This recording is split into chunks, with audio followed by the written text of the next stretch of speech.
Okay, good. You're good to go.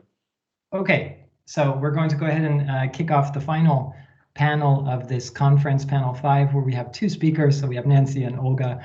We're going to start with Nancy. And Nancy, I'm going to go ahead and present you and the expert commentator, who just so happens to be a really old colleague from your early days in academia, Petra Goedde. I'm going to go ahead and introduce both of you first, and then Nancy, I'll give you 10 minutes to present, followed by 10 minutes of comments from Petra.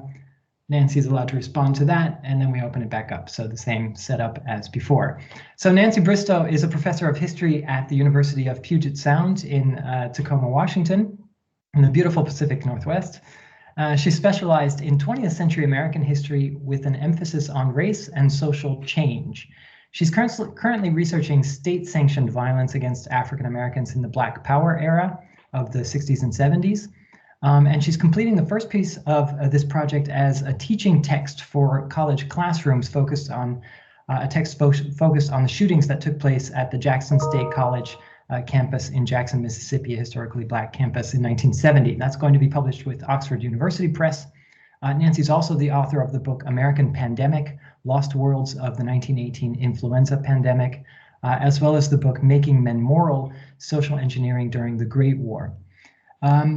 Professor Bristow serves on the leadership team of the Race and Pedagogy Initiative at University of Puget Sound, and she's currently serving on the editorial board of OAH's magazine, The American Historian.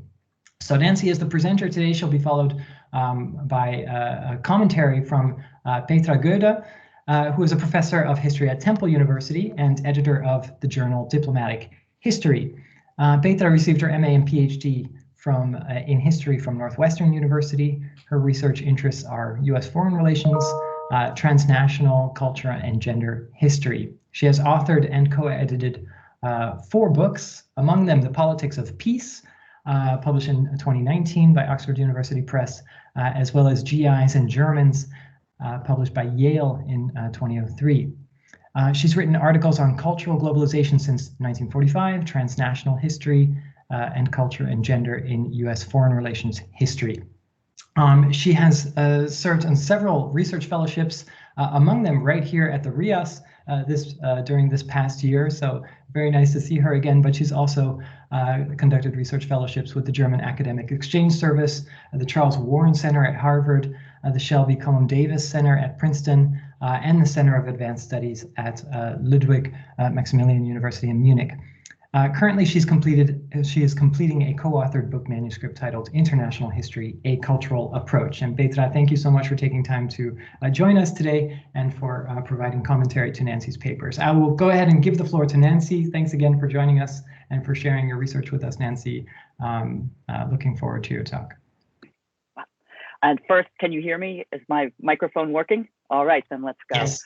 First, let me, like others, just offer my gratitude to Giles for organizing this inspiring event and for inviting me to participate, to Damian for chairing today, for Petra for offering what I know will be really useful insight and commentary, and most of all, I guess, to everyone for just being a part of what has been a really exciting intellectual exercise over the last 3 days.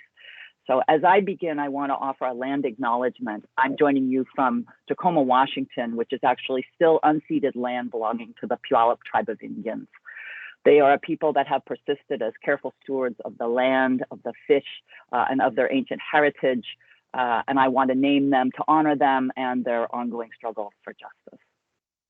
So my topic, a comparison between the United States experience of the influenza pandemic of 1918 and the current COVID crisis, probably feels a bit well-worn for a lot of us. So my purpose isn't to produce an overwhelmingly exhaustive comparison, but really just to highlight a few similarities that seem particularly informative, it seems to me at least, for understanding public health in the American century. Now, before I go any further, let me say I realize there are really important differences between these two experiences. We have technological advantages in 2020 and 2021, in particular, ventilators, antibiotics, and most importantly, perhaps the vaccine. We also know that masking, social distancing, and quarantining work. We also know that the viruses are actually quite different. I would call attention in particular to the 28% morbidity rate among Americans in 1918, as well as a mortality pattern back then in which almost half the mortalities took place among people between the ages of 20 and 40, which was terribly socially and culturally destabilizing. But from the very beginning of COVID, I have to say I have been fascinated by these striking parallels between the two crises. And I want to talk about 4 of them today, and hopefully through that suggest some consistencies that we see in American relationships with public health over the last 100 years. So parallel 1, this shouldn't be happening to us, or American hubris. When the second wave of the influenza pandemic roared through the US in 1918, Americans expressed a great deal of shock. Part of this was the disease, the high morbidity rate, a mortality rate 25 times that of seasonal flu, and the horror of the symptoms of this illness. But Americans also felt that they were experiencing something that shouldn't be happening to them. The bacteriological revolution of the preceding half century had, by 1918, convinced many public health leaders that infectious disease could be controlled, and that as a result, epidemics should be a thing of the past. So in the early moments of the pandemic, many people trumpeted their capacity to control it. And this rhetoric was often tinged as well with some American exceptionalism. Well, obviously that kind of confidence did little to slow the pandemic, but instead slowed the reaction in many communities to the looming threat of the pandemic, and also heightened the shock that Americans experienced. A similar sense of both overconfidence and surprise will have been evident this time around in the early months of COVID-19. As the first coronavirus cases appeared, many voices in the US, including my own, really wanted to refocus Americans' attention on the yearly cost from influenza, assuming that even that year was going to be a larger and more pressing danger. Similarly, on January 24th, the head of the CDC told US senators in a briefing, "We are prepared for this." Well, as the threat became significantly clearer, we all know that President Donald J. Trump continued to promise Americans that American experts were on top of it 24/7, that the virus would just go away, and that we were by far #1 in the world for preparedness. Parallel 2, the dispersal of public health responsibilities. Unfortunately, American hubris did not in either case lead to rapid, coordinated national response that both pandemics called for. In both cases, instead, the federal government had limited power to mandate a centralized response, and we saw instead the dispersal of efforts primarily to the state and local levels. When the pandemic broke in 1918, the organization and power of public health forces varied enormously across the US, something that Jonathan helped us understand a bit the other day. And it led to wildly divergent responses at the local levels. The strategies available in 1918, interestingly, were really similar. They were relying as well on personal hygiene, public health education, closures, prohibitions on large gatherings, social distancing, masking, ventilation, and quarantining. Each community's response, though, was really shaped by variations in the power of their state and local public health boards, and in particular, as well, the political environments around that and the attitudes of the public toward public health. 100 years later, we still find the federal government with limited power, as we've watched, to implement a comprehensive and centralized response. And also the problem that what power does lie in federal hands is really dispersed between the Public Health Service, the CDC, FEMA, and DHS, what one group of scholars have called divided governance, which leads in a sense to a situation in which responses to the pandemic are determined almost by the zip code in which one lives. From fights over stay-at-home orders to the recent battles over vaccine mandates, we cannot describe what we have done as a centralized national response. Kansas Governor Laura Kelly suggested in March 2020, the reality is that the patchwork approach that is developed is inconsistent and is a recipe for chaos. She was describing Kansas, but her words speak to the national situation. Parallel 3, the cost of politicization. Despite this diversity of responses, both pandemics have seen one clearly national phenomenon, and that's the politicization of the pandemics. In 1918, this was driven primarily by the war, as we learned earlier. Sometimes this helped public health leadership who employed the war to sell public health controls. Fighting germs became part of the cause of fighting against Germans, and those who refused to cooperate became slackers. President Wilson's politicization of the pandemic, though, undercut the national response. His refusal to halt The Liberty Loan Drive led to what we would today call super spreader events with kickoffs that took place in communities around the country in the midst of the worst wave of the pandemic. And his refusal to halt troop movements, of course, facilitated the virus's spread and ultimately hampered the war effort. With COVID, of course, the politicization has been much more baldly partisan. As one example, from the beginning, Democrats, both leadership and lay people, have been significantly more likely than Republicans to say they wore masks regularly or to support masking mandates. The resurgence of the pandemic caused by the Delta variant has not only brought renewed debates, but renewed examples of this politicization. A couple of examples: by September 14th, 2021, 10 states had implemented new masking mandates. All of them had Democratic governors. Alternatively, by late August, 8 Republican-led states had prohibited local governments from imposing mask mandates, and 6 had limited or prohibited schools from doing so.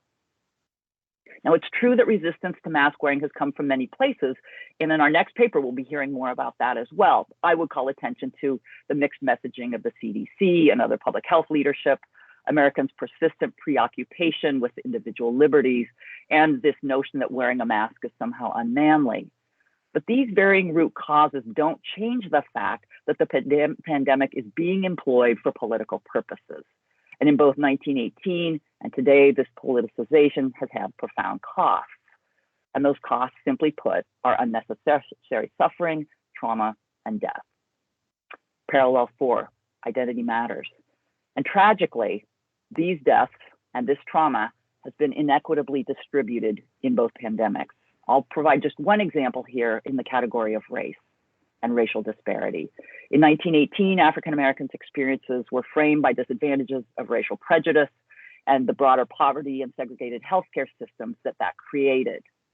Pre-existing poverty was amplified by material want as families lost jobs or wage earners, and Black people were routinely excluded from emergency influenza hospitals, or in some cases sent to the basement for care. Indigenous Americans faced death rates sometimes 4 times as much of those of other Americans, though those are guesstimates, I'm afraid. But again, destitution, crowded housing, lack of healthcare resources, and a long history of poor health conditions contributed to those outcomes in the Native communities. And today, again, people already know this, but we know that economic and racial disparities that we saw in 1918 haven't disappeared, but are front and center this time around as well. Adjusting data from the CDC for age differences, which makes a real difference in this. The Brookings Institute reported in June 2020 that African Americans were dying at 3.6 times the rate of white people, and members of the Latina community at 2.5 times the rate. At the moment, we're talking more like twice the rate, but again, having known this already for a year, we have not been able to undo that damage that is ongoing. Indigenous communities have also reeled under the pandemic, facing losses, again, about double those of the white community. And at one point in mid-May 2020, the Navajo Nation actually had the highest infection rate in the country. So what's it all mean? The 2 pandemics are just 2 snapshots separated by 102 years, 2 specific medical crises moments. So what can the parallels tell us? Can they tell us anything? I'll just close with a couple of thoughts about that.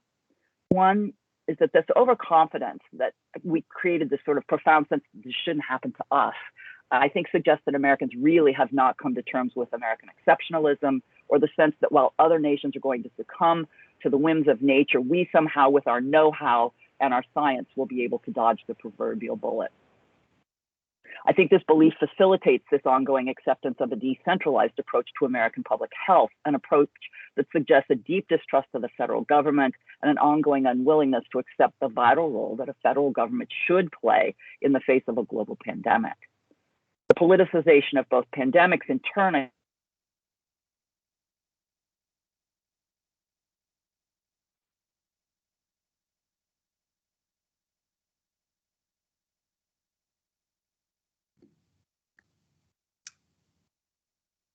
I don't know if it's just my computer, but it seems that No, mine too. Nancy's Mine too. just frozen. Okay, so it's not just me. Frozen. Hopefully she'll come back. Hoping she springs back to life and then catches us up. There's no way for me to write in the chat either. So No, you might. Someone might email her and just let her know that she's frozen. Yeah, Dario or Giles, do you have her email address handy? Yeah, sure. I think she's reconnecting. I've reconnected. Yes. Can you hear me yet? Yes. That was so odd. It just shut down on me. It's not even a technological user error. Let me quickly finish up that the politicization of both pandemics made really clear that though pandemics sometimes bring out the best of us, what Rebecca Solnit has described as a paradise built in hell, as we see people band together to build caring communities, they are also contexts within which people of power will manipulate public health for political purposes. And finally, I think the economic and racial disparities that this pandemic has highlighted makes clear that the United States still has terribly hard and crucial work to deal with our white supremacy. And I'll stop there. And thank you. And again, sorry for the technological glitch. Thank you very much, Nancy, and no problem. At least the glitch only came in the last 2 seconds of the talk, so no problem at all. Petra, I'll give the floor to you. Yes, thank you. Can you hear me? Everything is okay? Yes. All right. So first, thanks to Giles, Damian, Dario, the RIAS for organizing this conference, for including me. I do feel like my expertise on public health and pandemics is limited, but I'm also really thrilled to be able to comment on Nancy's paper. As we said before we started the official part here, we go back 20, 25, 26, 27 years when I spent a wonderful year at the University of Puget Sound. So wonderful to see you again, Nancy, and to hear your talk. This was an utterly fascinating but also sobering essay, and I particularly appreciate the clarity with which Nancy lays out these parallels between 1918 and 2020 through the lens of these four arenas. And I just want to repeat them here because they're just so insightful and important. The American hubris about their own, about its own ability to handle the crisis, the decentralized and really disorganized approach to managing and containing the public health crisis, the politicization of the pandemic, and finally the inequities in access to care and protection based on race and class. Perhaps the most sobering element of Nancy's study is that we have to ask ourselves how it can be that while things are undoubtedly different today, so much has stayed the same. And that, of course, forces us to ask why so little has changed in the way Americans are confronting and experiencing public health crises. Or as Nancy has formulated in her concluding paragraph in the written version, what can these parallels tell us about public health in the United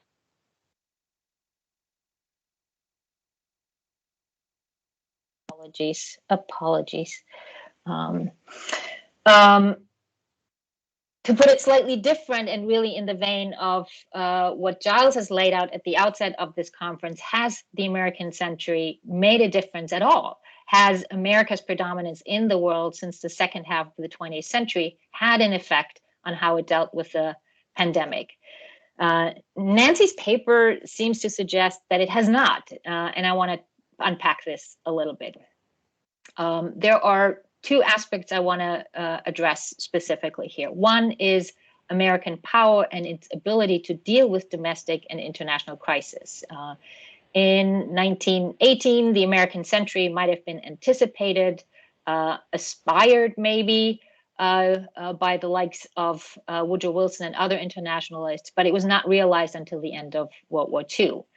And as we have heard in other papers over the last few days, the United States took a leadership role early in the century, but even more so after World War II, in efforts to eradicate certain communicable diseases. Clearly, in the eyes of American philanthropic giants and political leaders, giants like the Rockefeller Foundations, America had a special role, felt it had a special role to play in the medicine and the sciences, in development, in modernization, and also in humanitarian assistance across the globe. Knowledge was power, development aid was power, humanitarian assistance, including the funding of vaccination campaigns in the global south was power. And yet, as Nancy's presentation has shown, it seems to fail spectacularly time and again in dealing effectively with domestic crisis. That points to a significant disconnect between the role the United States has played abroad and at home. And the pandemic of 2020 is only the latest example. For instance, the response to Hurricane Katrina in 2006 laid bare serious shortcomings in relief and recovery efforts.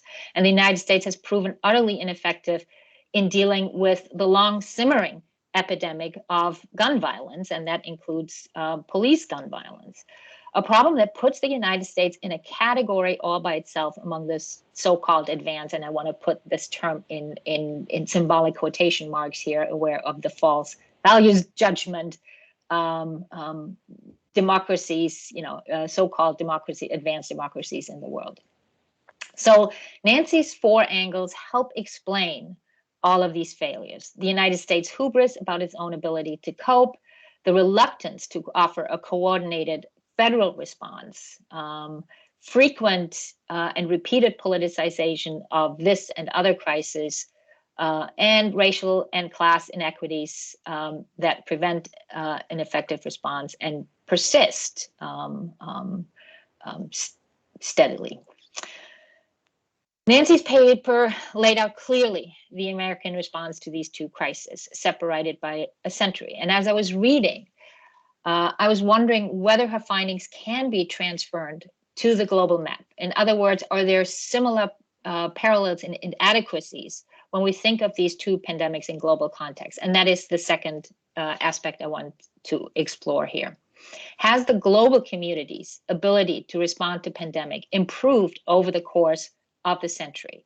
How has the global intersected with the local in the US response to health crises? After all, we now live in a world that is much more globally connected than it was 100 years ago.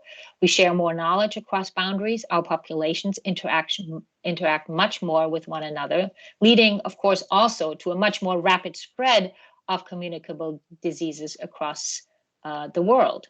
So in many ways, globalization has increased the likelihood of pandemic, but has it also made the response to them better?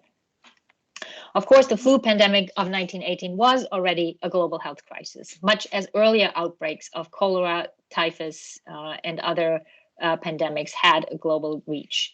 Pandemics had, in fact, been much more common in the 19th century than in the 20th. One example is cholera.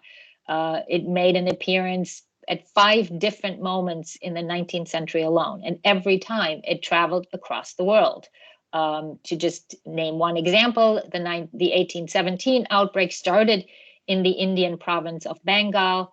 It spread within 3 years all across India, then moved east to China and Indonesia and west to Russia and Central Europe before subsiding in 1824. And there were 4 more cholera epidemics to follow. So basically the 19th century was replete with repeated outbreaks of cholera.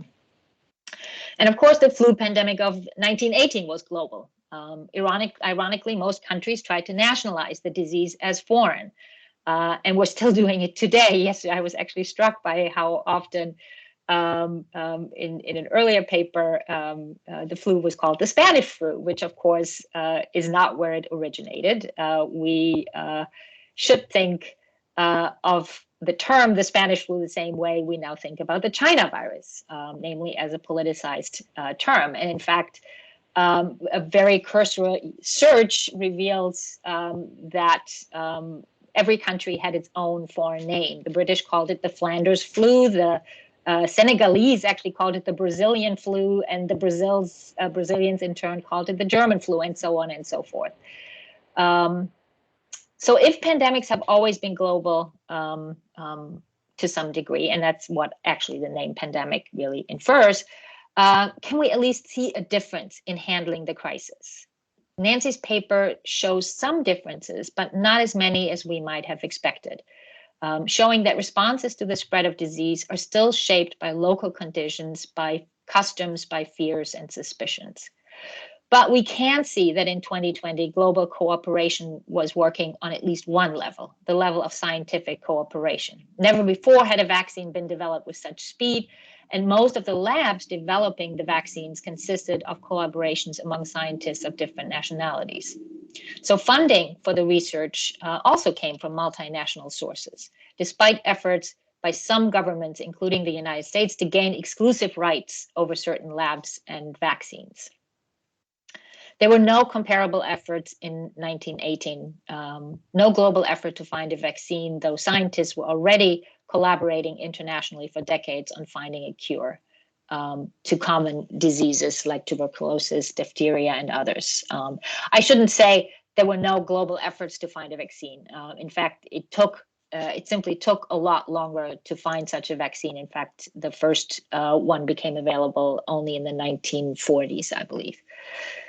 But here, too, we can find instances of hubris, disorganization, politics, and inequities in the development and distribution of vaccines. And let me point to one other example about the politicization that allows me to find the arc back to Naomi Rogers' excellent introductory keynote, and that is the story of the development of the polio vaccine in the 1950s and 60s. I was struck by one very brief aside in her presentation, namely that the American scientist Albert Sabin tested his polio vaccine, not in the United States, but in the Soviet Union. Naomi will know more about this than I do, but my very cursory research in this found that Sabin was, I believe, denied permission to actually try out to test his vaccine in the US, and thus went to the Soviet Union, where he collaborated with the Russian virologist Mikhail Chumakov. He there tested the vaccine, and I think tests were also done in Mexico, and this led to the dramatic reduction of polio in Eastern Europe, which played out in very interesting way in East and West Germany right around the time of the building of the Berlin Wall. There was a polio outbreak in West Germany in 1961, and the East German government kindly offered its vaccine to West Germany.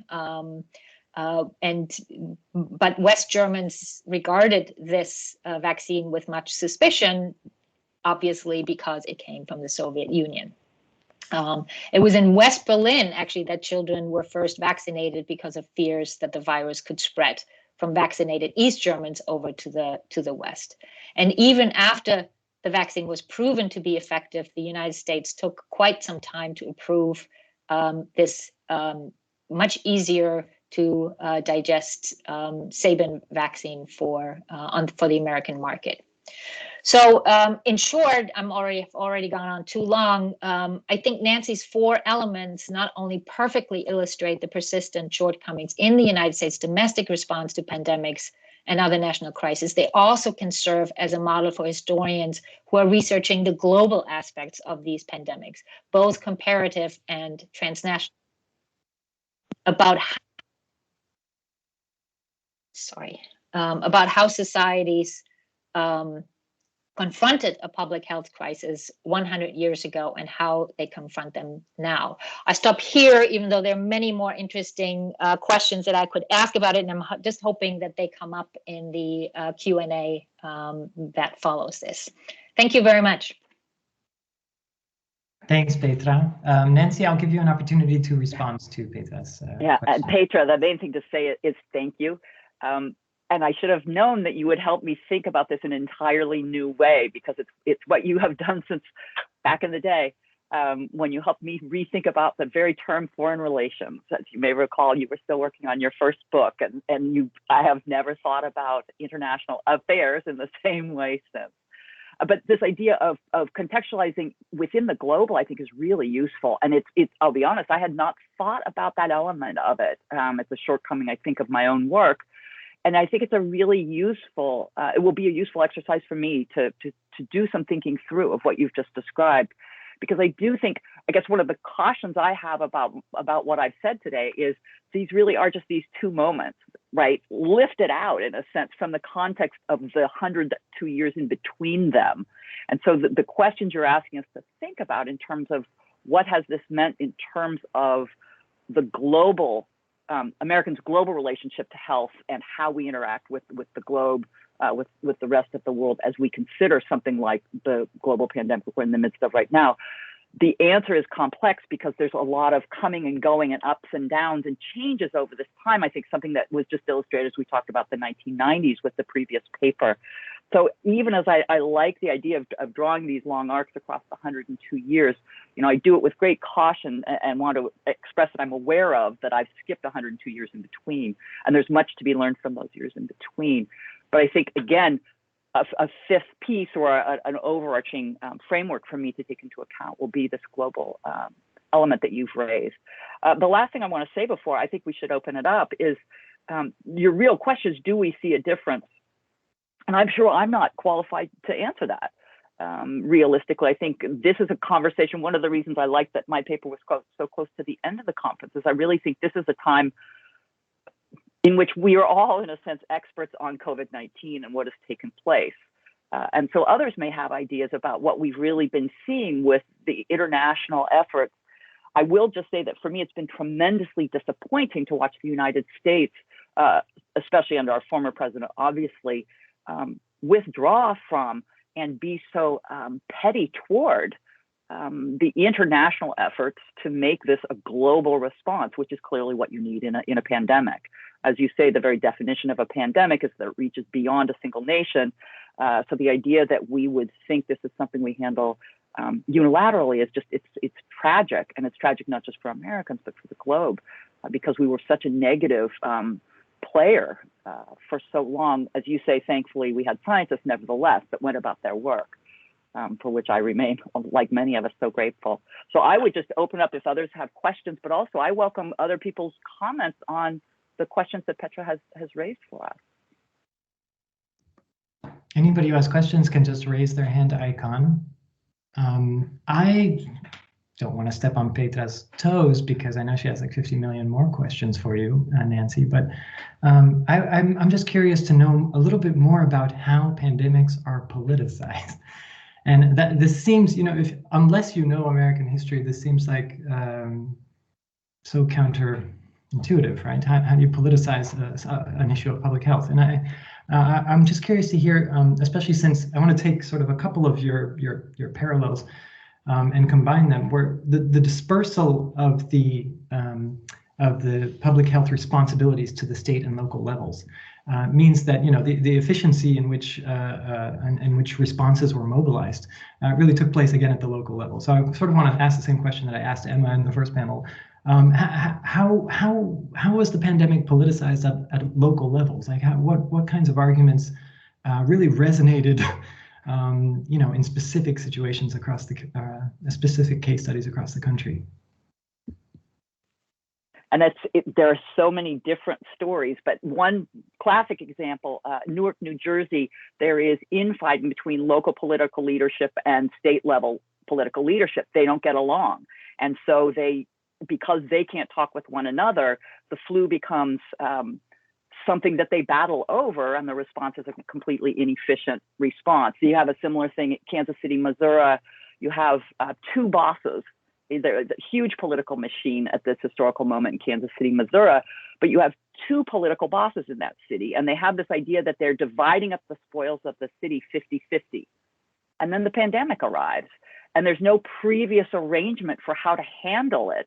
But because everything in that city has to run through the city machine, they can't get anything done for a couple of weeks. And we know in the context of the flu pandemic in 1918, a couple of weeks is a big chunk of the main wave. And so again, you see political infighting. So one person will say, I think what we really need to do, and they'll put in place, a particular protective measure, and the other will counter and say, no, you don't have the power to make that, we'll do it instead. So they're literally just taking these measures and providing sort of countermanding orders, and no one knows which is correct, so no one does anything. But the most important politicization in 1918 at the local level is really one that comes down from the national. And that's my point about the war, which is, again, the war was the lens through which many, many people, and most importantly, Woodrow Wilson, viewed the pandemic. It was a threat to the war effort. And so for many communities, they could not they had to continue to fight the war. So they used the war to fight the pandemic. And this would be one of the rare cases where I think the politicization helped public health because they could sell their public health measures as patriotic participation in the war effort. And so people literally, I mean, this idea that, you know, nurses were soldiers in white and doctors were, right, they literally, the metaphors are never ending and often very clumsy, all the way down to those who wouldn't wear masks being called mask slackers, right, which obviously was the term for those who refused the draft. And again and again, posters that say things like, fight grip, fight the Kaiser, Kaiser Wilhelm's greatest ally. So again, they're really interconnected, and they use the pandemic as another way to talk about the war effort, and it can't be isolated or separated from.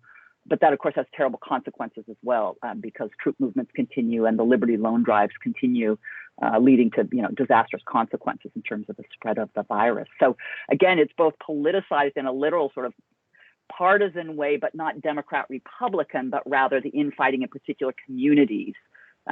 But not the partisan divide that we see with the politicization in 2020. So they're quite different, except that in both cases, the pandemics get used. And they get used, I would argue, for nefarious purposes that end up damaging Americans' lives. I see we have questions from Dario and from Manon. Dario, you want to go first?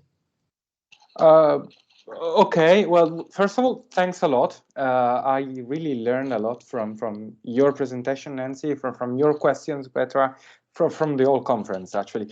And I have a question that actually touches upon, if you want, one of the core issues of this conference, which is the issue of the American century. And the question, if you want to put it simply, is how shall we interpret the role of public health in the American century? Because we started this conference with presentations that were rather optimistic, if you want, in the creation of the idea of the public good, of a common good to be protected, to be created, to be also exported in a way. And then we are ending it with the era in which you know, neoliberalist turns hit very hard the core of American democracy. So my question is this ending, these many shortcomings, like a mirror, a representation of the crisis of the end of the American century, or is it a constitutive part of it, like a paradoxical element that's always been there? Yeah, I guess that was it. If I had the answer, I think it's a great question. I think it's what the conference is trying to get at, that COVID certainly gives us one more measuring stick, one more lens through which to ask this question about the American century. I guess I don't know the answer. I'd love to hear what Naomi Rogers has to say about this, actually taking us back to the beginning of the conference. Or I think with her, the vastness of her expertise would be really useful in this conversation. I would say the same thing, actually. I'd love to hear as well what Andrea has to say about it.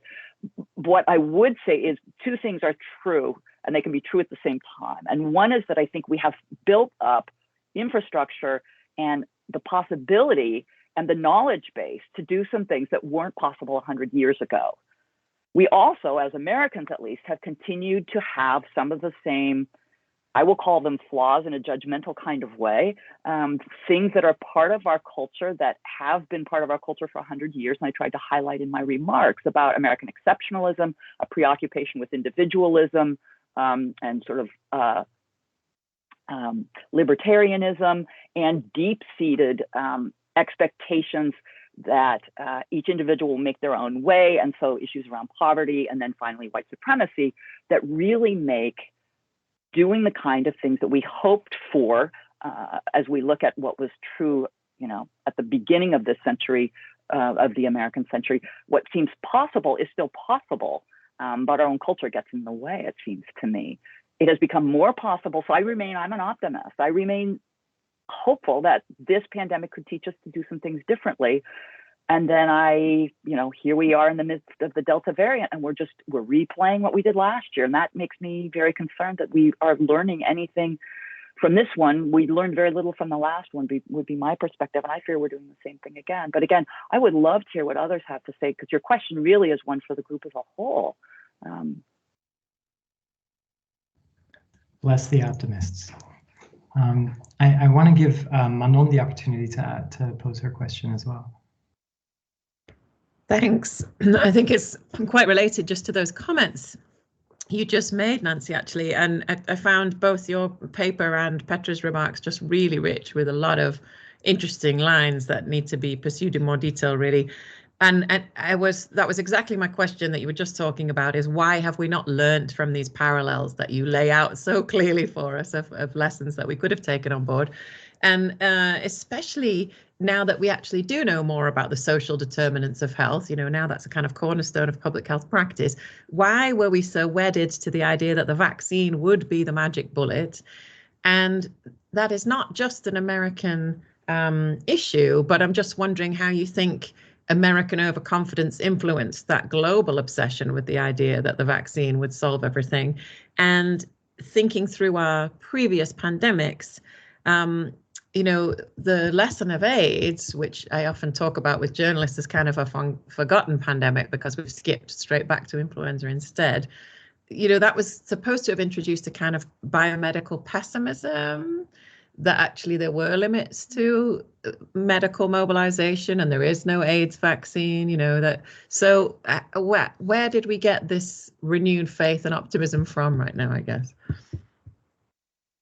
Well, and what's so bizarre is, I'm just going to complicate your question, which is what's so bizarre about that is that we're actually in the United States in a period of profound disaffection with science, right? We have a huge part of the American population that doesn't believe the science. And how we add that into the parallel belief, right? So we have, and it's even the same, I can't pull it apart yet because it's in fact the supporters of former President Trump who are most likely to discount the value of the vaccine. And yet President Trump himself was going to take credit for the vaccine's creation. So for me, it is really an interlocking mess that I have not sorted out myself yet, because this continued belief that science will save us is coexisting with this profound reversal of that confidence in science. And they're happening at the same time, sometimes literally in the same person. And I don't know what to make of it. I love your question, but I'll be honest, I don't know the answer. I'd love to hear if you have thoughts about it, because again, I, like all of you, I'm just trying to make sense of this world I'm living in the middle of the pandemic and bring no additional expertise to COVID-19, frankly, than all the rest of you who bring all these other lenses to bear on what we're living through right now.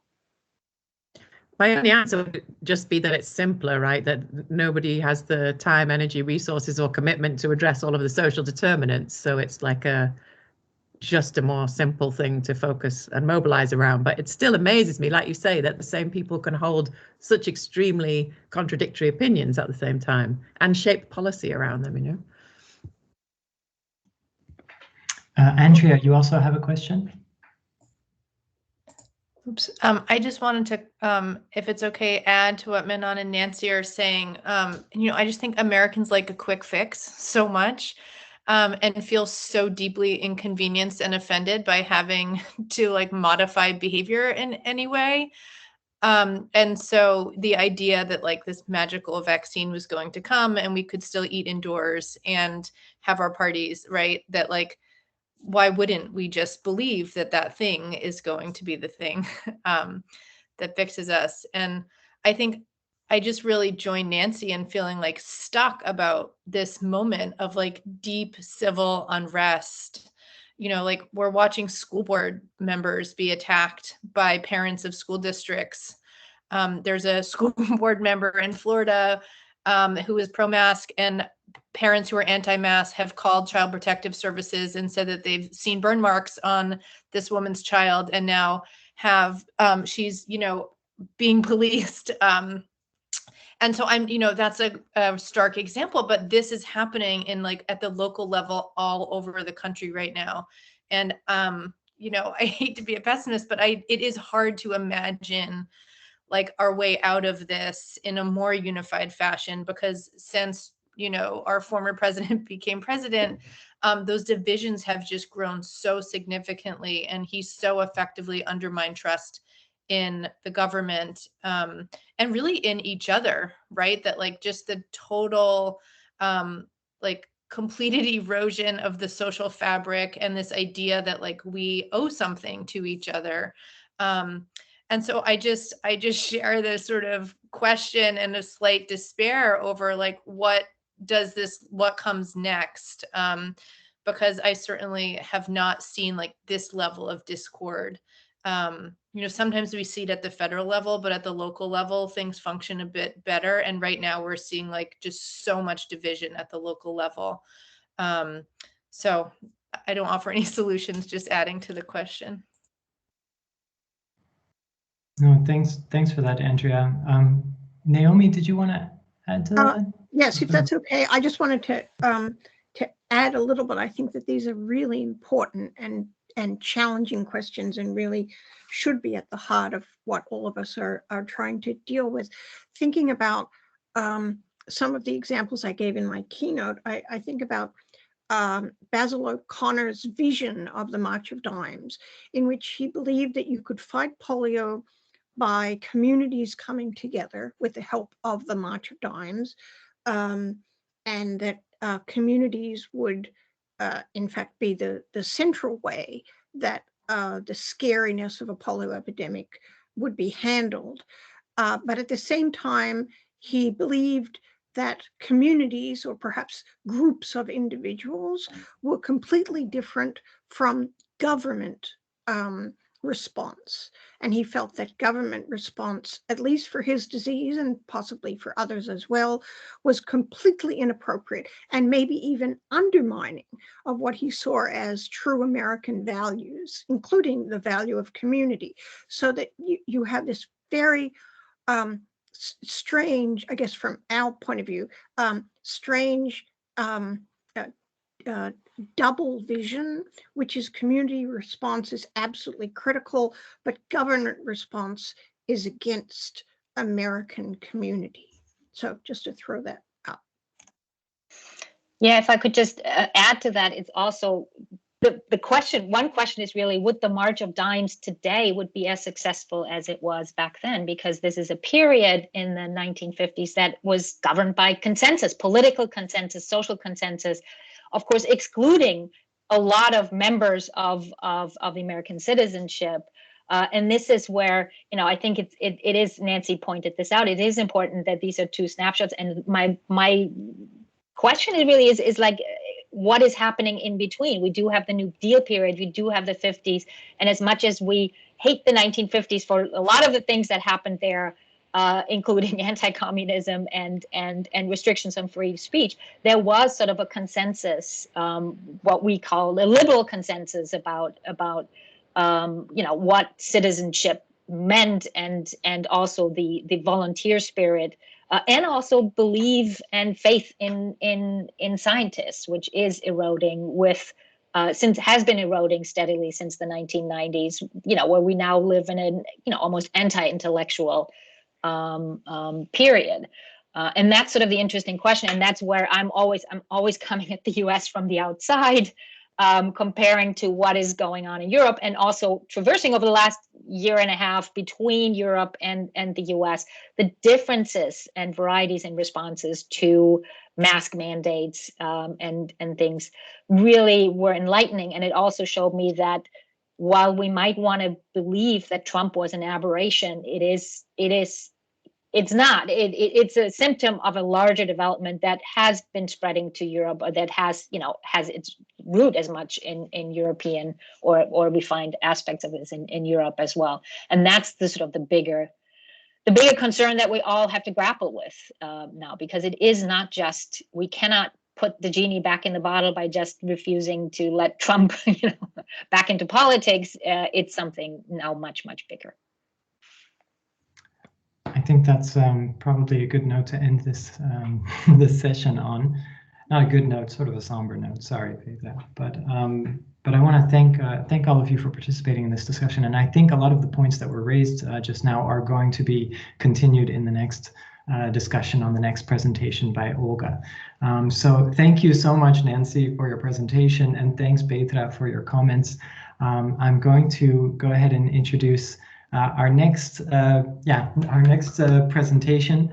by Olga, who will be receiving comments from Nancy. And Olga, I'm just going to introduce you first, you and Nancy first, and then I'll give you the floor for your presentation.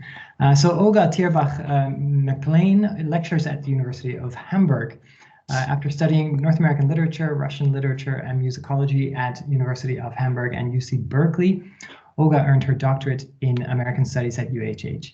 Her main research interests are in contemporary US politics, and particularly the intersections between politics and literature, American transcendentalism, intellectual history of liberalism, and dystopian fiction.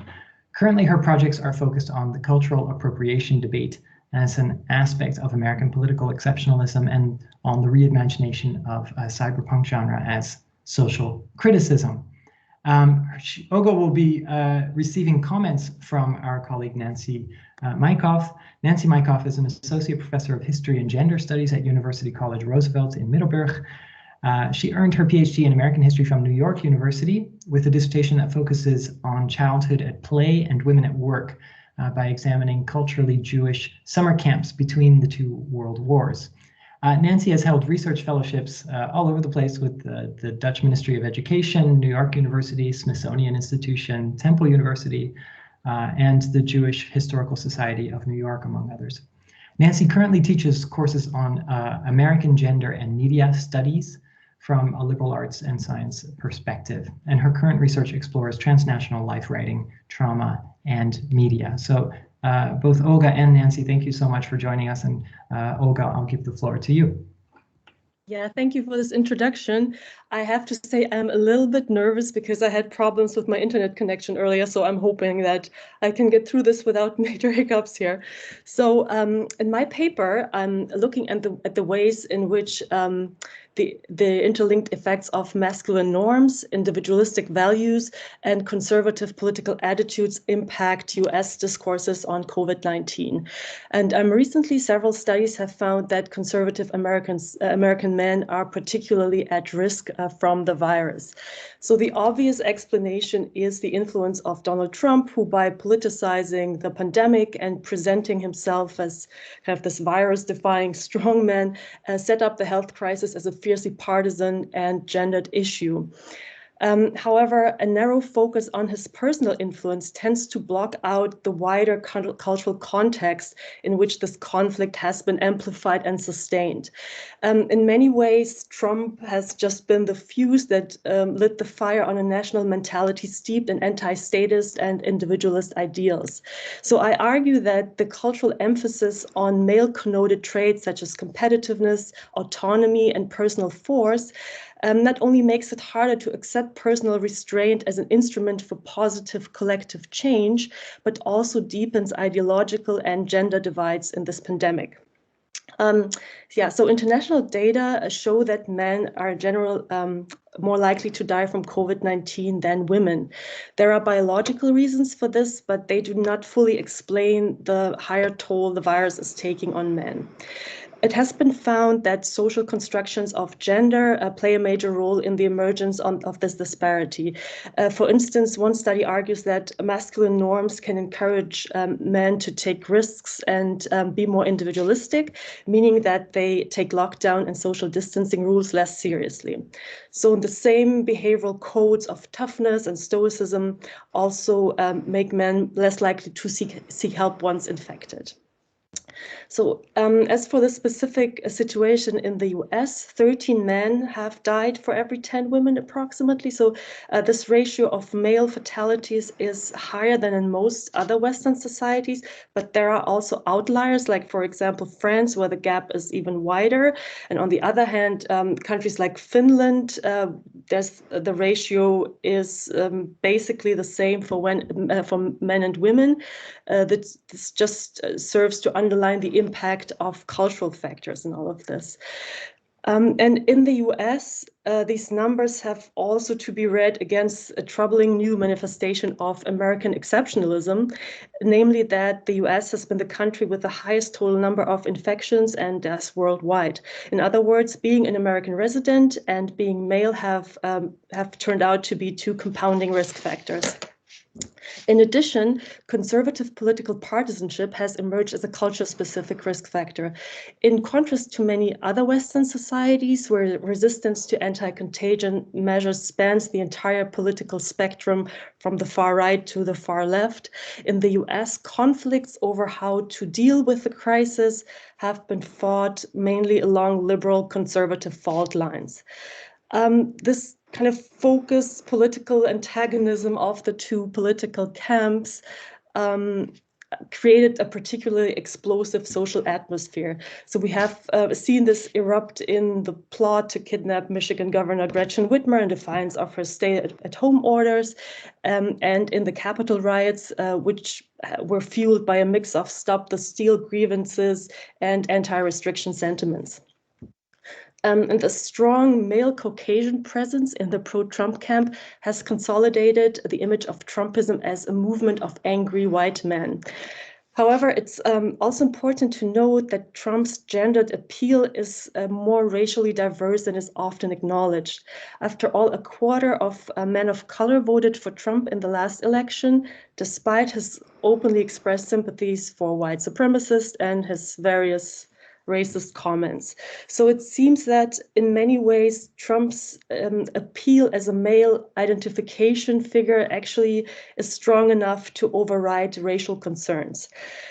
This, I think, speaks to a broader crisis of American masculinity. And in fact, it's not surprising in a time when traditional norms of sex and gender are contested and taken for granted, male privileges are dislodged.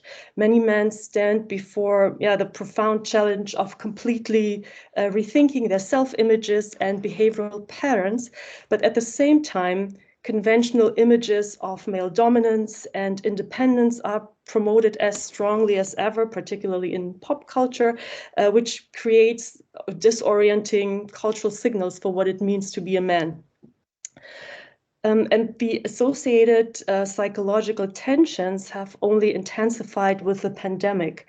For one thing, the behavioral toolbox, if you will, to weather the crisis, namely caution, limited physical mobility, collective cooperation, runs totally counter to classic masculine ideas of toughness, competitiveness, and risk-taking.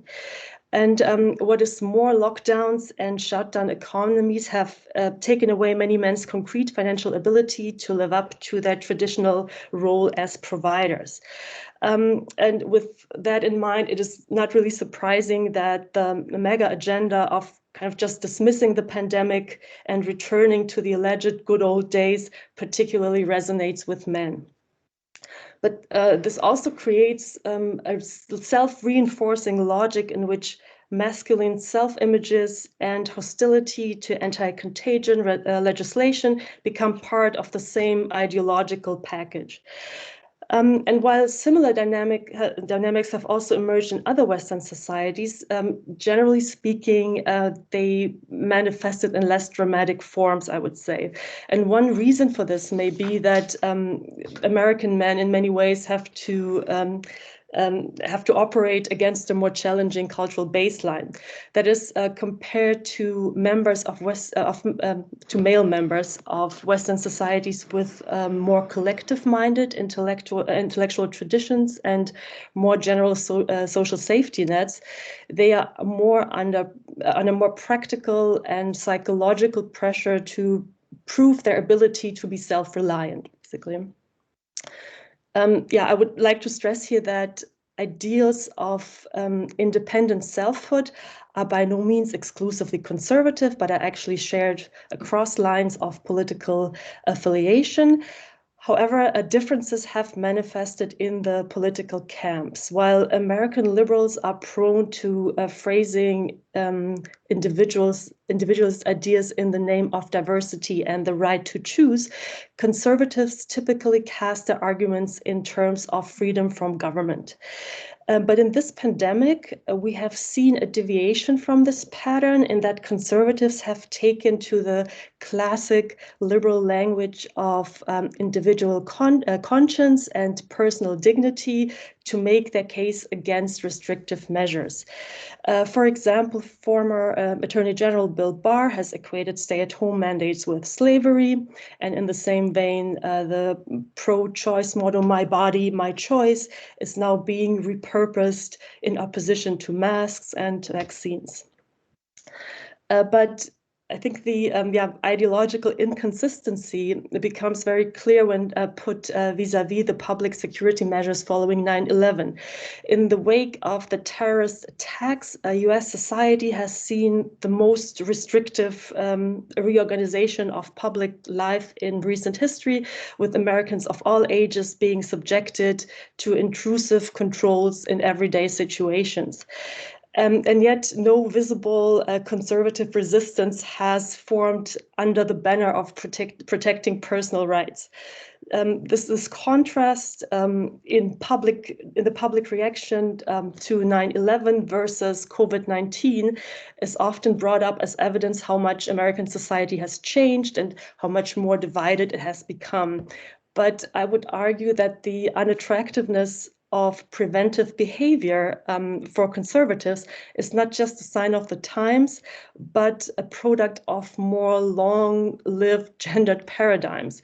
Unlike anti-terrorist legislation, which has been conceived within the masculine, if you will, militarist template of fighting an enemy, government efforts to stop the spread of the virus are understood in terms of perceived female attitudes such as passivity, mindfulness, and caring for others. And this behavioral package is simply uncool, I would say, within the value system of this muscular US conservatism. And there have been targeted efforts to overcome this image problem, most notably when anti-Trump Republican Liz Cheney launched the hashtag #RealMenWearMasks by posting a photo of her father, former Vice President Dick Cheney, wearing a face mask and a cowboy hat. The campaign was aimed mainly at conservative men and framed mask wearing as a manly act of protecting the weak and helpless. But the crusade failed to gain much traction. So today, the sexist stigma remains firmly attached to masks, social distancing, quarantining, and vaccinations. Not only are male Americans still falling behind female Americans when it comes to vaccinations, but the discourse of being tough enough to beat the virus is still very much alive. And recently, vaccinations have even graduated from being considered a mere sign of an unmanly character to being warned against as the actual cause of physical sterility and impotence. Notions that so-called unvaccinated sperm is about to become a valuable commodity are now proliferating on social media. All these may be seen as indications that the conceptual shift from combat to caring and from competition to cooperation is counterintuitive for many men, especially if they subscribe to traditional notions of masculinity. But more recently, there has been a shift in the national discourse, whereas during the Trump presidency, the trope had been the clash of fact versus fiction, with Trumpian disinformation as the rival of scientific facts. The new leitmotif is balancing personal freedoms against public interest. And significantly, President Biden announced his efforts to revive the stagnating vaccine campaign with the words, "I know people talk about freedom, but with freedom comes responsibility." And many other public voices have echoed this sentiment by calling resistance to preventive behavior individualism garbage and hyper-individualism, and among them also former California governor and Hollywood macho figure Arnold Schwarzenegger. And his message to COVID deniers was, I wish I could do the accent, but as a German, I think I'm close enough maybe. Screw your freedom, because with freedom comes obligations. And I think what makes this discursive switch from individual choice to civic duty so significant is that it it moves the discussion out of kind of this narrow context of Trumpism into the broader field of the long-standing American conflict between personal freedom and the common good. And I think it amounts to the implicit acknowledgement that the national struggles with the pandemic are not exclusively a short-term product of the Trump administration's mismanagement, but also a long-term effect of ingrained cultural predispositions. And it has often been mentioned how the pandemic has highlighted pre-existing conditions, if you will, in different societies. And one of them is that simplistic notions of masculinity as physical dominance have become as glaringly dysfunctional as a political mindset that casts individual independence in opposition to social interdependence. Thank you. Thank you so much, Olga, for that, for your presentation. I'll give the floor to Nancy for comments.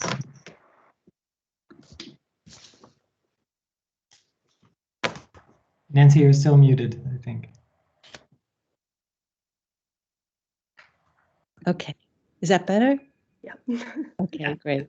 Thank you, Olga, for your eloquently written, clear and compelling thesis-driven analysis that explores the ways traditional masculinity, rugged individualism, and conservative politics overlap, and argues that traditional masculinity, here you define it as risk-taking, autonomy, and physical power, combined with the historic notions of rugged individualism to fuel anti-vaxxers, anti-maskers, and the current political divide. Your short essay persuasively describes, and I quote, the barrage of contradictory and disorienting signals of what it means to be a man. Close quotes. Your argument and the contemporary sources that undergird it address and raise significant questions. So does your central assumption that political discourse, like linking efforts to stop the spread of the virus in terms of feminine attributes such as sacrifice and caring, are not just uncool, but central to personal decisions regarding matters of life and death. Perhaps the most general question raised by your work is, are rugged individualism and misguided masculinity at the heart of the political behavior? Does the sharp focus overlook the many intersecting categories and realities that an intersectional approach needs to explore? Among these are disability, class, race, region, education, age, ethnicity, and religion. Exploring the connections might strengthen your argument. For instance, as Jackson Katz persuasively argues, age and class matter. Poor young men prove their manhood to themselves and others with their bodies. It's all they have. A vaccine suggests a weak body. A mask covers the body to protect it, and thus also suggests weakness. Focusing on other categories of analysis like religion also raises relevant questions and complicates the discussion. For instance, are rugged individualism and misguided masculinity central to the decision made by Hasidic and evangelical Christian men to vote for the Republican Party and thus against their economic interests? Might their political agenda and religious convictions be equally, if not more, significant? For example, Orthodox men might vote Republican because of the party's pro-Israel stance and pledge to keep houses of worship open during the pandemic. Evangelical Christian men might embrace the Republican Party because of its anti-abortion stance. And as a side note, both religious groups reject masks in part because they understand sickness and health within a will of God framework. Expanding the focus to region and cultural context would support your point that, and I quote, health is not just driven by biology, but by the social environment as well. For instance, coal and culture inform Appalachian votes. Rejecting the former is tantamount to rejecting the latter. Republicans donned hard hats. Democrats embraced clean energy. Donning hard hats represented a promise of work. Embracing clean energy meant rejecting coal and this job loss. In addition to work, culturally powerful issues connect heartland individuals, their families and communities to the Republican Party. These include patriotism, opposition to abortion, opposition to environmentalism, and opposition to gun control. These attitudes, combined with easily digested one-issue slogans, inform the decision to vote Republican and thus against economic interests. Continuing in an economic interest vein, but shifting from rural Appalachia to the Louisiana Bayou, working class people interviewed by Arlie Russell Hashkad's in Strangers in Their Own Land vote Republican because of their perceptions of economic interests. Namely, they want to keep their jobs at the company, loyalty to the company despite poor and even dangerous work conditions and pollution that contaminates neighborhoods and takes lives is part of the cultural mindset that embraces hard work, loyalty, and endurance, and the opinion of peers, while rejecting victimization and government intervention. Focusing more sharply on the mask, some rural residents do don masks to protect themselves and their families and neighbors. This speaks to the good neighbor policy of rural communities and raises questions about how we define individual interest. Others reject the mask. Studies conducted by the New York Times locate the rejection in poorly communicated health campaigns that are not heard, seen, clear, or persuasive. They also claim that a concurrent perception of not being at risk because, for instance, of their distance from urban centers and belief in God's will are at the heart of the decision to reject masks. Like religion, region, and class, race matters. Your discussion of a masculine quote-unquote longing for the good old days and the quote-unquote contemporary dismantling and dislodging of taken for granted male privileges makes you wonder if your focus is primarily on white men. Do, for instance, Black men long for the good old days? Is their decision to not wear a mask or get the vaccine a reflection of conservative politics? What about contemporary realities and historical trauma? On the one hand, some Black men are afraid of frightening the public and the police by wearing a mask. And indeed, Black men have been arrested for wearing a mask and told to take them off by police despite the law. On the other hand, a distrust of medical providers based on culturally embedded historical trauma fuels fear of the vaccine amongst Black and other marginalized men, like Native American men. Their distrust of the US government crosses the political divide and plays out in an anti-vaxxer stance. Lakota men, however, are nevertheless pro-mask. Why? Because access to health care is poor at best. And the men, like the women, don't want to fall ill. Cultural reasons might also come into play here. Masks are similar to gaiters or face coverings worn on hunting expeditions. Wearing a mask isn't so far removed from wearing a gaiter. You might even argue that it might be perceived as a masculine thing. But my point here is that anti-vaxxers aren't always anti-maskers. The story or stories of culture, race, class, and masculinity are complex. As you argue, the desire to be a man and prove one's masculinity absolutely informs political behavior. But political behavior, like masculinities, and I use the plural because there are many, don't exist in a vacuum. Moving beyond middle-aged, middle-class, heterosexual, white, and abled men and exploring the intersectionality of categories like race, ethnicity, age, religion, ability, region, and class will enrich the point made at the outset of the paper that intersectionality matters in men's health-related decisions. A final comment. You mentioned the role of social media. Perhaps you might explore this a bit deeper.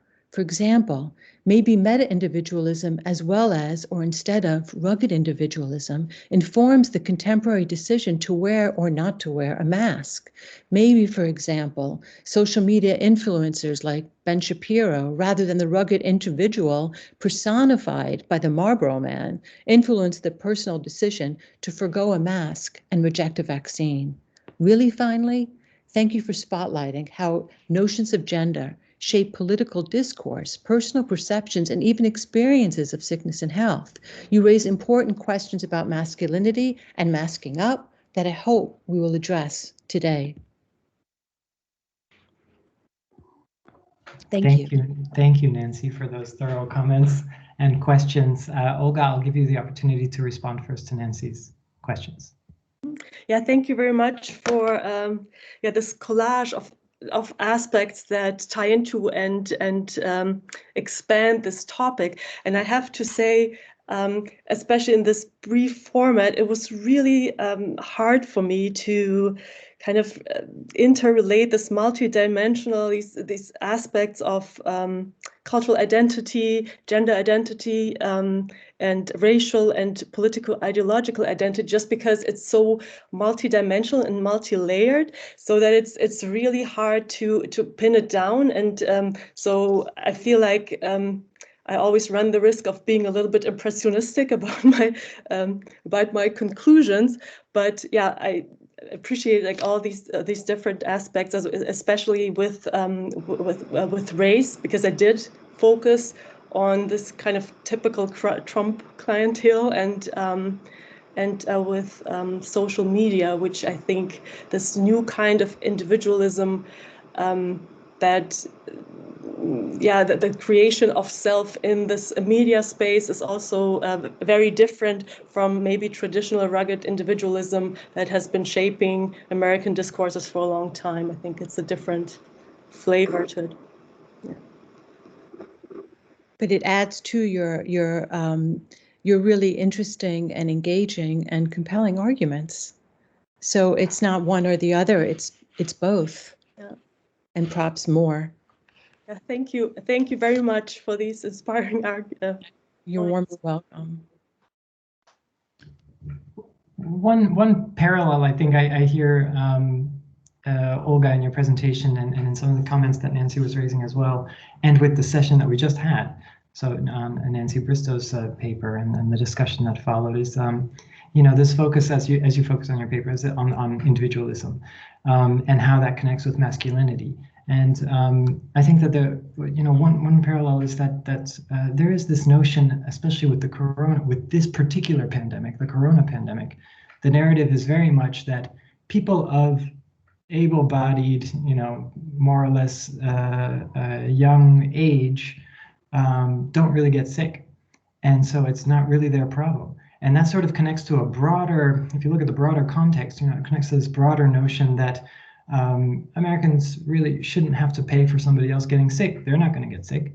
I remember this specifically with like the Obamacare debates back in the day, and I remember watching a journalist, interview a very conservative person on the street, asking if they supported it, and they said, "Well, no, because, for example, I don't smoke. So if somebody else gets lung cancer, why would I have to pay for that? That's not my problem. It's the other person's problem." And with corona, you sort of hear the same sort of narrative that if you're, unless you're elderly, and if you're more or less healthy and young or middle age, you're not going to get sick. So what's the big deal? Why should everybody pay for it? Why should I have to restrict my freedom in order to help somebody else? Not my problem. There's this "not my problem" narrative that sort of runs through this. And I'm not sure if that played out in 1918 in the Spanish flu, which was far deadlier, I think. But you certainly see that in the debates here, and that connects very much to masculinity. Like, it's not my problem. Even if I do get it, I'm not really going to get sick. I can take it. It's like the flu. So I think that's important to consider.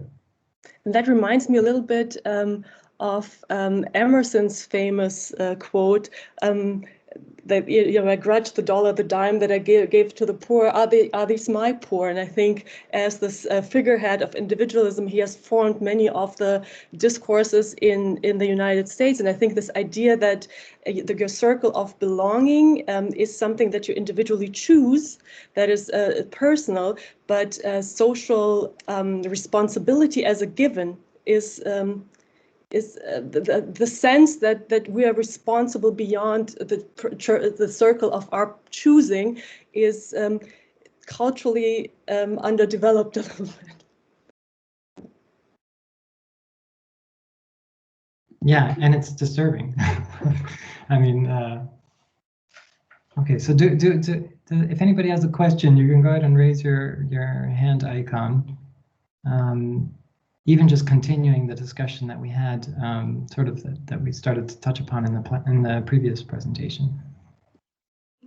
I have a question, Damian. Giles, go ahead. Yeah, thanks. And it does follow on from the previous discussion.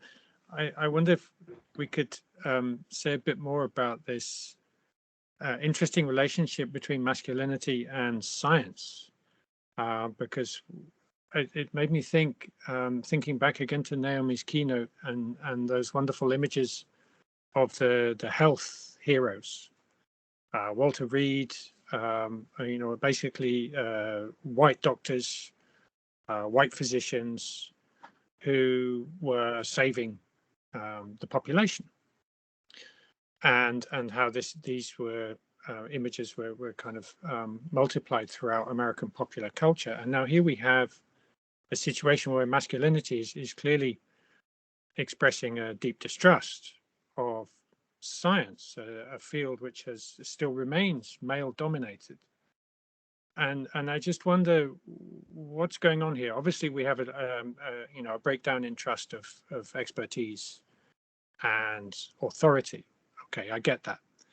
But do we see in any way a feminization of science from these masculine critiques?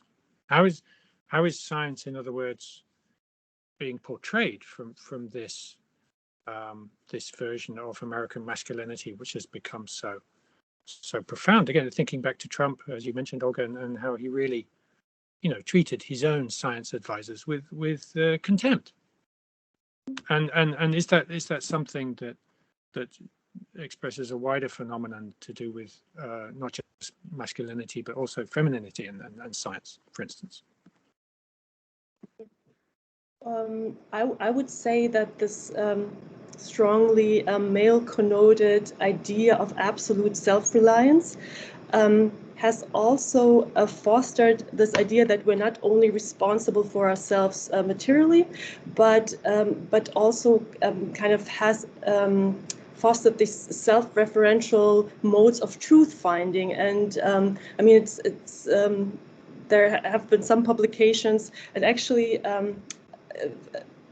Kurt Andersen's Fantasyland is a very important or very interesting look at how this idea of self-referential modes of truth-finding has emerged in the United States. I think I actually have it here it is. That comes in handy. So this one is, I think, is a great book, and he kind of describes that how this everyone for themselves mentality also fosters this idea that what I want to be true and what I feel to be true is the truth. Whatever, it's just how I look at the world, and what truth is basically a question of personal choice. And in that sense, I think it dismantles ideas of science and what truth is, and that is something that we can all agree on. And I think we see that in Trumpism, this celebration of a person who just makes it up as he goes along. And I think that kind of ties into this impulse, this individual's impulse to see even truth as something, as a question of personal choice. So I think that is a force that has been acting against, like dismantle this science, this idea of science. I see Naomi and Petra have their hands up. So Naomi, you want to go ahead? I just want to follow from this very interesting point that Giles has just made, which makes me think about the presentation of science, actually both in the Trump administration and the Biden administration. So in the Trump administration, Anthony Fauci is this very interesting figure with a longstanding history, right, of dealing with AIDS before COVID. But one of the very powerful moments came when he was invited as a celebrity figure to throw the first pitch at a Washington baseball game. Now, this may seem like a bizarre and crazy example to give, but the fact that he did a terrible job, right, he couldn't get the ball, was very much interpreted as part of his own imperfect masculinity, right? Part of the kind of feminization of himself as a scientist. And the reason I think about this is I think that Biden, for a variety of both equity and political reasons, has highlighted a number of women who are now heads of the CDC, the Public Health Service, and so on and so on. But indeed, what that's done is to add to the notion of the feminization of science, right? These are the women figures who are speaking about masks and vaccines. And so I just want to say, Giles, that I think that this issue actually is a really, really important cultural problem. Petra, would you like to go ahead? Yes, sure. Thank you. Olga, this was a fascinating talk and something that I was hoping someone would start soon, because all of us who deal with gender, I deal with gender and international relations, are going to have a field day with Trump. And I have actually 2 points. One is this really interesting conjunction between science, trust in science, and what you correctly said is a mistrust in science. And masculinity. What I saw happening is not so much a mistrust in science, but a faith of many men in doing their own science. We hear over and over and over, I did my own research and I have come to the conclusion. Because having to listen to scientists, to experts, is a way of dependency. And therefore, women were always much more willing to trust experts. We see this overall, it's childbearing, everything. Dr. Spock was the hero. Everybody listened to Dr. Spock. Whereas for men, it also was something that sort of connoted dependency on an outside authority, which made it always a little more difficult. And I think this was exacerbated in this pandemic. The other one is sort of something that was also brought up earlier is democracy being under siege. And I think that is also something that has a gendered connotation to it, where more and more men are now expressing the desire in a strong leader. And Trump was such a strong leader. In Brazil, it's Bolsonaro. Or in Hungary, Viktor Orban. There are these strong men who actually undercut democracy, in a way disparage democracy as something that is has sort of gendered and connotations of weakness.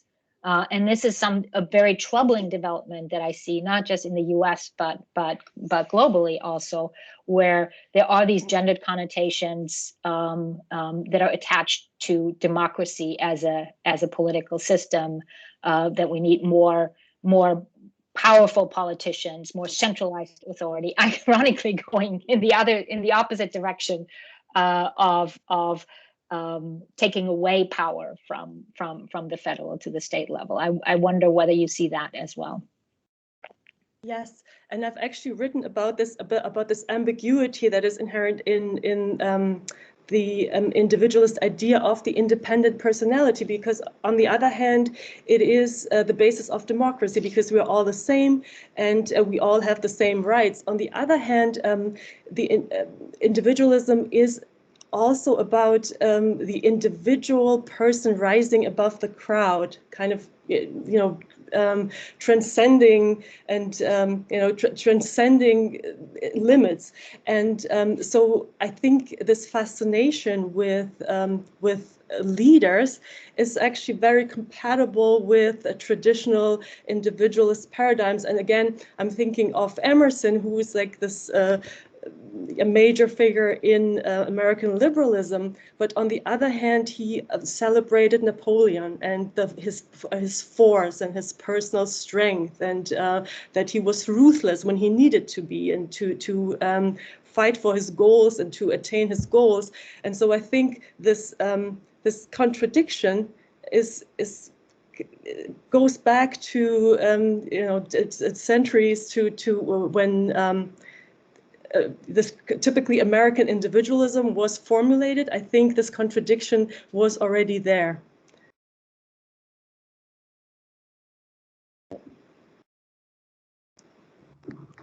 Are there any other questions for Olga?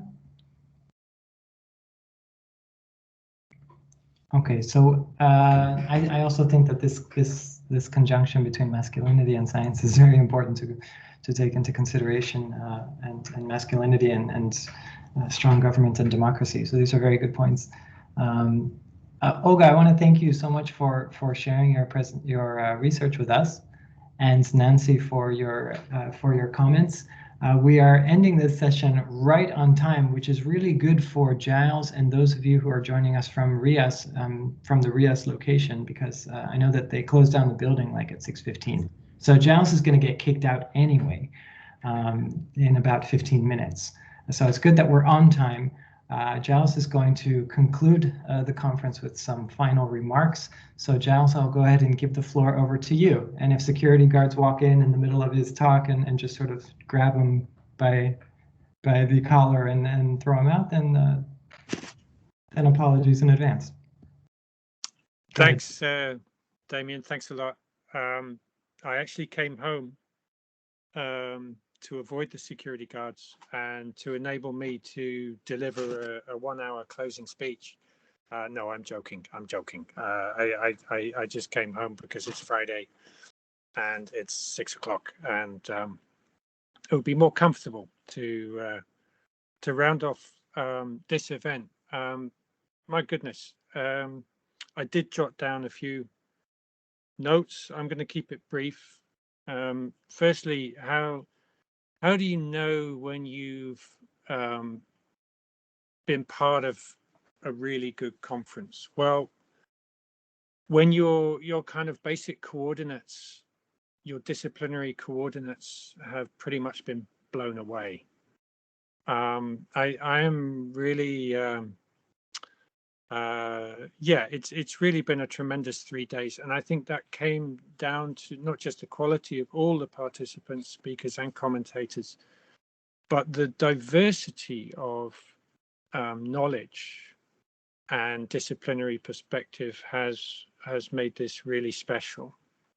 That some of us who are mostly focused on foreign relations, encountering different perspectives on US history, domestic history largely, and trying to get a grasp on what that tells us about how we understand the US in the world, and I think likewise as well how the great papers that are looking at the foreign dimensions were really raising important questions about what's been going on within the US as well. So and right from the start, I have to say, everyone responded really enthusiastically when I was approaching people. Would you like to take part? Would you like to give a paper? Would you like to comment? All the way down the line, everyone was saying, "Oh yeah, this looks, I'd like to be a part of this." And so I have to, really send out a major thank you to all of you, because that enthusiasm, and I think someone already mentioned that the enthusiasm and the buzz, even on screen, even in the kind of second best environment, has been palpable since the opening session on Wednesday right through to now. So just a few brief comments. Firstly, I'm really happy we recorded these sessions. The RIAS does have a YouTube channel. So that sounds quite funny to say that we have a YouTube channel, but we do. And these sessions are already, thank you to Dario, on our YouTube channel, and of course can be viewed there. And I think they do really bear some kind of reflective second or third viewing. So that's I'm really happy we did that, and I'm happy that you all agreed that we could do that. Secondly, as you know, I have raised the tentative idea of a book. I think in terms of richness of perspective and diversity of opinion, I think it would be a really good idea. I think, as with every collected book, there's going to be some crunching of, what exactly have we done in the last 3 days in terms of the central line. We were all part of a conference on public health and disease in the American century. Just a brief reflection on that. Public health. I think it's fair to say at the RIAS, as I kind of hinted at the beginning on Wednesday, we have this kind of rose-tinted idea of the Roosevelts came along and sorted everything out, and then everything went to shit once the conservatives and neoliberalism kicked in. So that's the kind of brief version. We all know it's far more complicated than that. that the public in public health has always been deeply divided, contested, conflicted, that class, race, and gender, as we've heard in special detail over the last 3 days, have always been divisive elements, reasons for surveillance and various forms of repression. Nevertheless, we should never lose sight of the value of the word public. You know, it exists for a reason, the idea of a collective, of shared responsibility and shared concern and so on, looking out for one's fellow human. And I think that remains at the heart of everything that's really been said. And so I think that stays. Disease, we've had some good commentary on how disease has been very differently interpreted, how it's been used as a means to control sections of society, and how it has been combated in very forthright ways around the world as well. But again, as we heard from the papers by Bob and Sarah, in sometimes in profoundly positive ways, and we should never lose sight of that fact. And then the American century, and I was happy that came up in discussion today, in particular in relation to papers which I think were really challenging us to kind of do we really, maybe we should throw out the whole phrase. Can you match public health, the history of public health, and the American century in a positive light? Is challenging, and I think Dario's comment on that, to what extent the American century involves right the way through a level of, let's just call it for simplicity's sake, repression or violence of various forms, that it really does force us to reconsider, what exactly are we talking about? Is it really progress? As Nancy said, the expansion, or Petra and Nancy both said, the expansion of knowledge and capability, both of which still exist, but both of which, for many reasons, are not being applied in the emancipatory or beneficial ways that they could be. As Nancy memorably said, culture gets in the way. So on that note, I will round off this wonderful conference, and I will be in touch. I'll probably, I might even get round to an email to all of you right now, while it is still very fresh and vivid, because I think it will be a wonderful challenge to take this further, to not stop here. You have sent in papers. There is an intention that they will be developed into a publishable form, and I just very much look forward to continuing the dialogue with all of you to enable us to achieve that goal. So, and lastly, I do have a beer because it is 6 o'clock in the Netherlands, so I'm allowed, and I'm at home, and dare I say, to your collective health. So thank you very much, and I pass the word back to Damian. No, I just want to echo everything that Giles said, and I want to thank everybody for this conference. I apologize for not being able to attend the first 2 days. I missed actually the bulk of it, but certainly the panels and the discussions today have given me a lot of food for thought. So thank you. Thanks, Giles and Dario, for organizing. Thanks to our presenters and our commentators, and look forward to seeing you guys here on this side of the pond soon. Have a nice weekend, everybody. Thank you so much. Thanks. Thanks, everybody. Yes, thank you.